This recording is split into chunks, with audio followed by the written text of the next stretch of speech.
Welcome to Tapped In. My name is David Figueroa-Martinez of DFM Coaching, and today we're going to be discussing the hidden upside of being the uke. The uke, if you're unfamiliar or new to the sport, is the person that helps demonstrate the technique. They are often the unsung heroes of the class or the gym because they take a lot of punishment and abuse. And I say that kind of lighthearted, but at the same time, they feel what the technique is supposed to feel like. And oftentimes I will demonstrate a little lighter to save them because they have to sit there the entire time as I walk people through a given technique. But then I'll do techniques where I need people to see what it looks like and I need to demonstrate what it feels like through them. So I might do a heavy technique and they start grunting and I have to emphasize that's what you want to hear when you're doing that technique. Or I might have to do something not 100%, but with some oomph. And they're going to have to eat that. Sometimes you're doing a throw. Sometimes you're doing a sweep that generates some power, like let's say scissor sweep. You can't necessarily do that slow, or you shouldn't.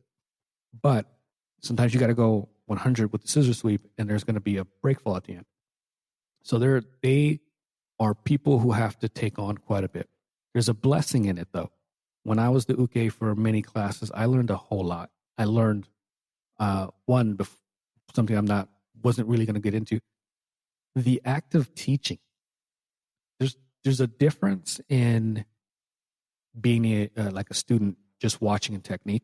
You're not looking to teach necessarily. You're looking to understand the technique. When you're an uke, and as an uke, you might be a long time uke of that instructor, and you might have seen this lesson a couple of times already over the course of time. And you start paying attention to how they're illustrating what needs to be emphasized during the technique instruction. So it is actually one of the biggest blessings that I had was that I got to be someone's uke and I learned how they emphasize certain movements, the way they emphasize certain pressures, the way they emphasized when you should slow down, when you should peak, when you should drop your weight, what that weight felt like, how they demonstrated answering questions in that in-between stage. Like, let's say I'm in a mounted armbar and I'm kicking my leg over. There's a moment there where they have to illustrate you don't want to fall into your back too early because then they sit up. And you have to speak or talk that out as you're doing it. So to me, it was always a blessing and a compliment to be someone's uke. I have a couple of ukes at different gyms, people that I use regularly. But oftentimes, I pick my ukes based on size and trust. If I've worked with you quite a bit as a training partner or a sparring partner or someone who's just been a long-time student, those things go a long way because we understand ourselves or each other. And I understand the way you move. You understand the way I move. And I know that you can give me the right responses. Sometimes I pick a bigger uke for the sake of showing maybe an escape, even though they're bigger, stronger, to emphasize something that, hey, this works against people twice my size. And then sometimes I emphasize something by picking a smaller uke so that they can see, hey, butterfly works even with people bigger. So it's not just me. But there's a couple of things that I think are great benefits when it comes to being the uke. One of them is that you're in front row to all the mechanics. When you're the student, you only get part of the picture. You get the steps, you get the grips, you understand maybe the movement, but there's a deeper understanding in feeling the movement that goes a long way.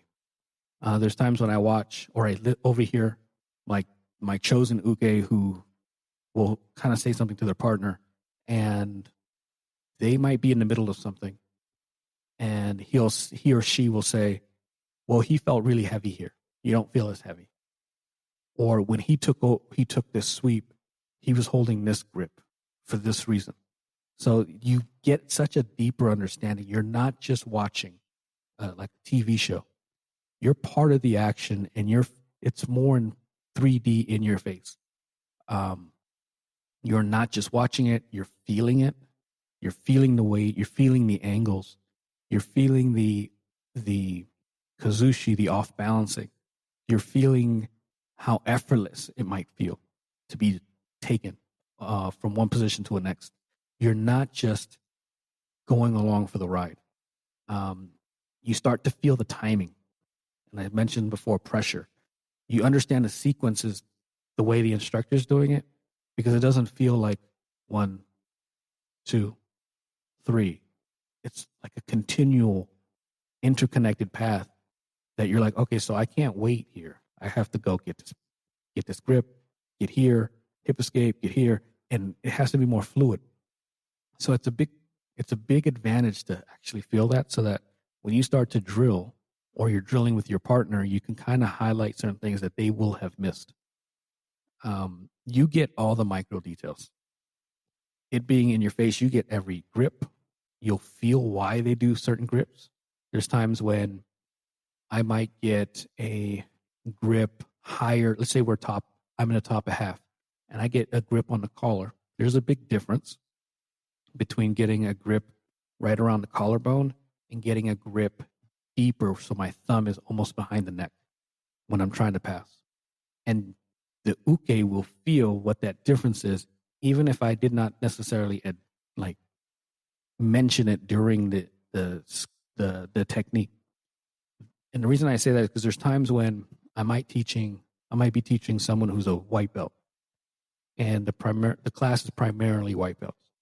I'm going to limit some of the details so that they don't get oversaturated with too much too soon. So he will feel the difference between one grip or another that I may not mention. But then I'm working with a purple belt, and there's more advanced students in the class, then I might illustrate some of those things. But the uke is going to feel quite a bit difference from one grip to another, one transition to another. When I'm being nice, there's times when I show a technique and I'll be like, okay, so this is how we're going to do this technique with training partners that we like. This is how we do the technique with training partners that maybe were a little mean to us. And I show that. And then, hey, this is what we do with training partners that were complete assholes to us, or we're in competition and we really want to put it on somebody. And he gets to feel all three of those versions. And to the naked eye, they don't look that bad. They look bad, but they don't look that bad. He's under there uncomfortable in every sense of the word, and he has to deal with that. And he feels what the differences are. That's a huge difference. You get to feel all the tiny micro adjustments. There's times when I might be applying pressure with my rib cage in a very specific spot, which is hard to explain to someone who's not feeling it. And the uke feels it. They know exactly where it is. And so when they get back to drilling, they're drilling it a lot faster and better because they know exactly where the weight is going. There's times when I describe pressure or I'm teaching pressure and I have to grab several people and have them feel it, almost get in a line and say, hey, I want you to feel this. And then once they feel it, they're like, okay, I got it. Now I know where I'm supposed to be sitting. And it's just a little easier sometimes that way. I think that in order to be an uke, there's a big sense of trust. You have to be someone who's, one, dependable, on time, semi, especially for the purple belts. You have to be someone who's even-tempered, someone who can be a role model for the class. I've never picked someone that I thought was a little bit of a shithead. Not that I have any, but people who are maybe overly aggressive or questionable, I don't pick any of those people. I pick people who I think the class can be modeled after. I want to know that as we go through this drill, they can hold their own and frame where they're supposed to frame, hip escape where they're supposed to hip escape, put their foot where they're supposed to, because like some of the details are very specific. And if I have to break things down for the uke for them to know, and then I have to break down the technique for everyone else, it takes time. So often I want someone that I have trust with and someone who's doing proper technique and proper responses so that we don't have to waste as much time getting them prepared as I do the rest of the class. So if you are asked to be an uke, take it as a compliment because it genuinely is. I think that ukes become better training partners. I think they have more information, like I mentioned before, for their training, for their partners. They will advance, in my opinion, a little bit faster because they understand what it is supposed to feel like, not just look. They understand the concepts a little bit better, especially if you're a long time uke and you're around it so much. You're around maybe private lessons. You're around the private lessons part. That's the biggest. If you're someone who's like really in tune with the instructor and he asks you to do maybe curriculums for the academy, private lessons regularly, and you just go, and I know sometimes people look at, I'm not getting paid for that. Completely understand. But man, is that knowledge invaluable. You get to just peek in, feel what the stuff's supposed to feel like, how it's supposed to be done, and then applying it to your own stuff. Like, it's a cheat code. It's like being a fly on the wall.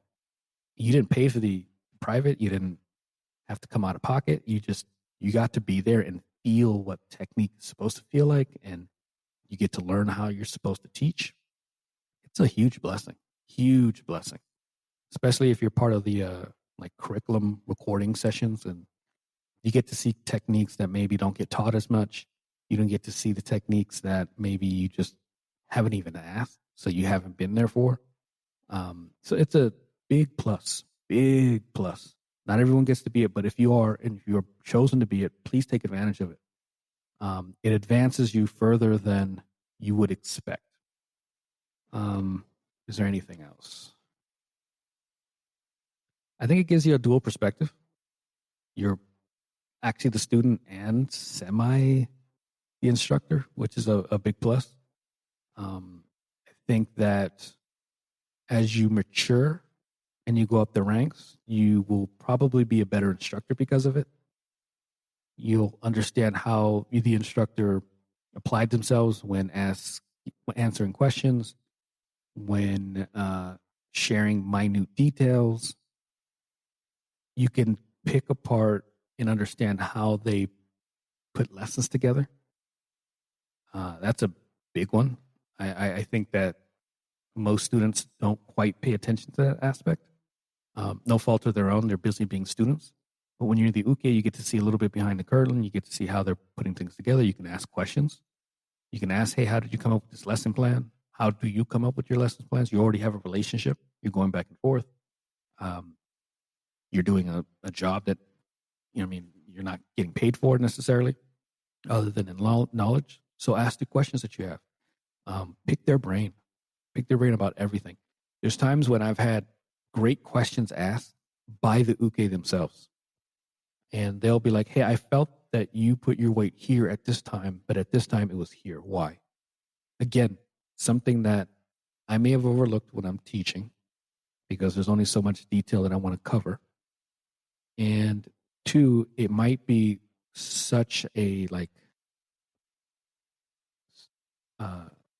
overhead knowledge that it's just running in your brain that you don't even think to mention. But because the uke mentioned it, now you get to go into a little bit better. And then the students understand the position a little bit better. So it's a blessing. It's something that I've always enjoyed. If you're an uke or you get asked to be an uke, take it as a compliment. Be a good training partner. Do as you're asked. You're allowed to ask questions, so please do that. Pick their brain. But take advantage of it. It's a huge a blessing. If you have any questions on this or anything else jiu-jitsu related, please hit me up, dfm.2099 on Instagram and Threads. We also have a school program free. It's on SKOOL. Show notes have the link. If you do a search, DFM Coaching BJJ, it'll come up that way as well. Completely free. All my recorded workshops are on there. A couple of audio series. Until next time, thank you so much.